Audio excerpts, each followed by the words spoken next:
ओम श्री परमात्मने नमः. श्रीमद्भगवद्गीता महात्म्य अध्याय 2.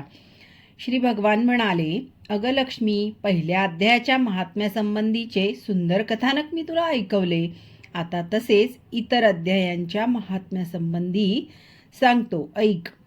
दक्षिणेकडे वेदवेत्या ब्राह्मणांच्या पुरंदरपूर नावाच्या नगरात श्री देवशर्मा नावाचा एक विद्वान ब्राह्मण राहत होता. तो वेदशास्त्रांचा विशेष जाणकार असून नित्य वेदाध्ययन करीत असे. यज्ञयाग, अतिथीपूजन यांची त्याला अतिशय आवड होती. त्यामुळे तपस्वी लोकांना तो नेहमी अत्यंत आवडत असे.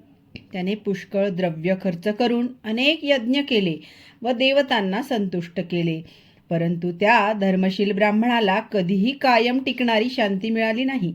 त्यामुळे तो अत्यंतिक कल्याण प्राप्त करून देणारे ज्ञान मिळविण्याच्या इच्छेने नेहमी विपुल साधन सामग्रीनिशी सत्यसंकल्प तपस्व्यांची सेवा शुश्रूषा करू लागला.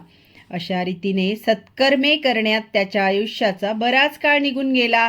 काही दिवसांनी त्याच्याकडे एक त्यागी महात्मा आला. तो आत्मज्ञानी, निरीच्छ व शांत होता. तो नाकाच्या शेंड्यावर दृष्टी एकाग्र करून नित्य परमात्म चिंतनात निमग्न असे. त्यामुळे तो नित्य आनंद विभोर दिसत असे. त्या नित्यतृप्त तपस्व्याला शुद्ध अंतःकरणाने नमस्कार करून देवशर्म्याने विचारले, महात्मन, मला आपल्यासारखी नित्य शांतिमय स्थिती कशी मिळेल? तेव्हा त्या आत्मज्ञानी संताने सौपूर गावात राहणाऱ्या शेळ्या राखणाऱ्या मित्रवान नावाच्या धनगराची माहिती दिली व तोच तुला उपदेश करील असेही सांगितले.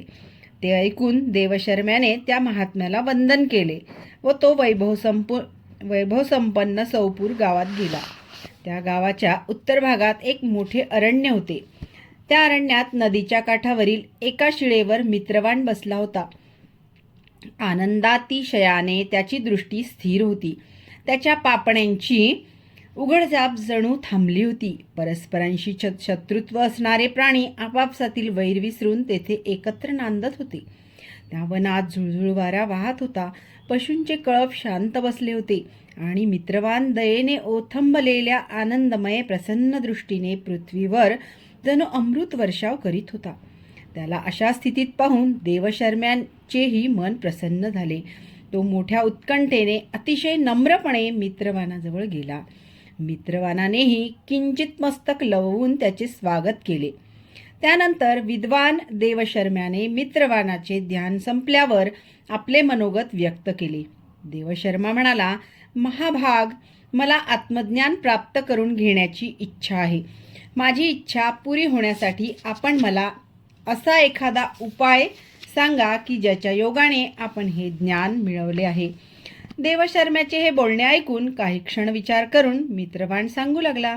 मित्रवान म्हणाला, महाशय, एकदा मी वनात शेळ्या चारत होतो. इतक्यात एका भयंकर वाघाकडे माझी नजर गेली. तो इतका क्रूर होता की तो जणू सगळ्यांना खाऊन टाकेल की काय असे वाटत होते. मी मरणाला भीत होतो. त्यामुळे वाघ येत असलेला पाहून बकऱ्यांच्या कळपाला पुढे घालून मी तेथून पळ काढला. परंतु त्यातील एक शेळी त्याच वेळी सारे भय सोडून नदी तीरावर असणाऱ्या वाघाजवळ जराही न घाबरता गेली. तिकडे तो वाघही तिला मारण्याचे मनात न आणता तिच्याकडे पाहत स्तब्ध उभा राहिला. ते पाहून बकरी म्हणाली, वाघोबा, तुमच्या समोर तुमचे आवडते भक्ष्य उभे आहे. मला मारून माझ्या शरीरातील मांस चविष्टपणे खा ना. इतका वेळ स्तब्ध उभे का? तुमच्या मनात मला खायचा विचार कसा काय येत नाही? वाघ म्हणाला, बकरे, इथे येताच माझ्या मनातील द्वेषभाव मावळला. तहान भूक कुठच्या कुठे नाहीशी झाली. त्यामुळे तू जवळ असतानाही तुला खाण्याची मला मुळीच इच्छा नाही. वाघाचे हे बोलणे ऐकून बकरी म्हणाली, मलाही तुमची भीती कशी काय वाटली नाही कुणास ठाऊक. त्यालाही काही कारण असणारच. तुम्हाला ठाऊक असेल तर मला सांगा. हे ऐकून वाघ म्हणाला, मलाही माहीत नाही. चल, समोर उभ्या असलेल्या ह्या सज्जन गृहस्थालाच विचारूया. असे ठरवून ती दोघे माझ्याकडे येण्यास निघाली. त्या दोघांच्याही स्वभावातील हा विचित्र बदल पाहून मला खूप आश्चर्य वाटले. तोपर्यंत त्यांनी माझ्याजवळ येऊन मला विचारले. तेथे झाडाच्या फांदीवर एक वानराच्या कळपाचा राजा बसला होता. त्यालाच मी याचे कारण विचारले. आम्हा तिघांना एकत्र आलेले पाहून वानरराजाने आदराने मला सांगायला सुरुवात केली. वानरराज म्हणाला, धनगरा ऐक, या संदर्भात एक प्राचीन कथा मी तुम्हाला सांगतो. या समोरच्या अरण्यामध्ये एक मंदिर दिसते, ते पहा. त्यात ब्रह्मदेवांनी स्थापन केलेले एक शिवलिंग आहे. पूर्वी या मंदिरात सुकर्मा नावाचा एक बुद्धिमान महात्मा राहत होता. तो जप करीत असे, तसेच या मंदिरातील शिवांची उपासना करीत असे. तो अरण्यातील फुले तोडून आणि नदीच्या पाण्याने भगवान शंकरांना अभिषेक करून ती फुले वाहून त्यांची पूजा करी. कालांतराने त्याच्याकडे एक अतिथी आला. सुकर्म्याने त्याला खाण्यासाठी काही फळे आणून दिली व म्हटले, महात्मन, मी केवळ आत्मज्ञानासाठी भगवान शंकराची आराधना करतो. आज त्या आराधनेचे फळ भगवंतांनी मला देण्याचे ठरवले असावे, कारण आपल्यासारख्या महापुरुषाने येथे येण्याची माझ्यावर कृपा केली आहे. सुकर्म्याचे हे मधुर शब्द ऐकून त्या महातपस्वी अतिथीला खूप आनंद झाला. त्याने त्या जागी असलेल्या एका शिळेवर भगवद्गीतेचा 2रा अध्याय लिहिला आणि त्या सुकर्म्याला त्या अध्यायाचे पठन मनन करण्यास सांगून त्याला म्हटले, सुकर्म्या, याच्या अध्ययनाने तुझी इच्छा आपोआप पूर्ण होईल. इतके बोलून त्याच्या समोरच तो महात्मा अंतर्धान पावला. सुकर्म्याला या घटनेचे आश्चर्य वाटले. त्याने त्या महात्म्याच्या आज्ञेप्रमाणे नित्य गीतेच्या 2ऱ्या अध्यायाचा अभ्यास सुरू केला. दीर्घकाळाने अंतःकरण शुद्ध होऊन त्याला आत्मज्ञान प्राप्त झाले. त्यानंतर तो जेथे जेथे गेला तेथील तपोवन शांत झाले. तेथील आसक्ती, द्वेष, थंड, ऊन, तहान, भूक इत्यादी द्वंद्वे नाहीशी झाली. इतकेच नव्हे तर तेथील भयही नाहीसे झाले.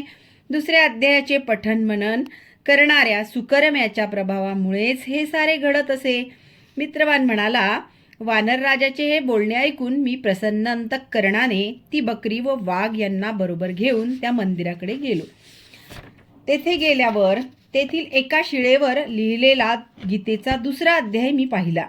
त्याच्या अभ्यासाने मला हे ज्ञान झाले. म्हणून हे भल्या ब्राह्मणा, तूही 2ऱ्या अध्यायाचे मनन चिंतन कर, त्यामुळे मुक्ती तुझ्यापासून दूर असणार नाही.